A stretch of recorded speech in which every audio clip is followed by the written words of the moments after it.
मैनपुरी, कन्नौज, आजमगढ़, बदायूं, फिरोजाबाद से सपा की ओर से कौन लड़ेंगे चुनाव, ये बहुत पहले हो चुका है तय। अब एक और सीट से सपा उम्मीदवार का आ गया नाम। यूपी की सीट पर समाजवादी पार्टी ने उतारा कैंडिडेट। अखिलेश यादव ने कर दिया बड़ा ऐलान। अखिलेश के इस फैसले से कांग्रेस के एक बड़े नेता को हुई टेंशन। वो सीट से पेश कर रहे थे अपनी दावेदारी। बड़े दिनों बाद संसद पहुंचने की लगा बैठे थे उम्मीद।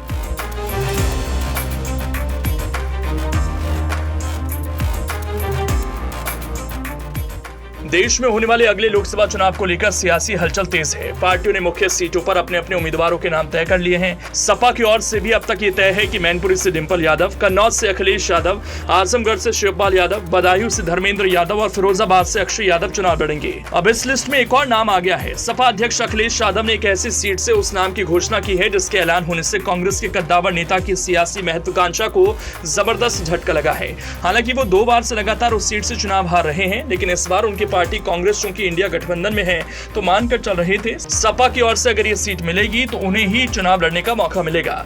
लेकिन अब ऐसा नहीं होगा क्योंकि अखिलेश ने इस सीट से अपने उम्मीदवार की घोषणा कर दी है।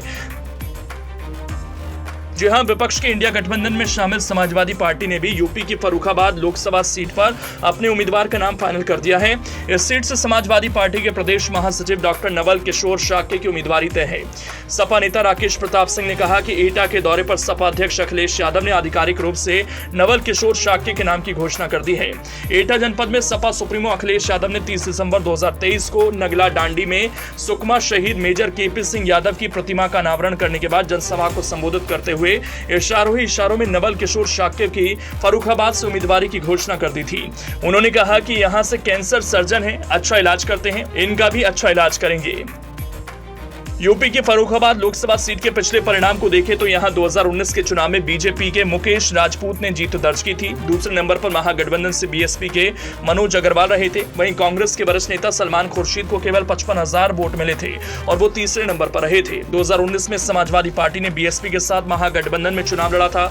इस सीट पर 2014 के चुनाव में भी बीजेपी को जीत हासिल हुई थी।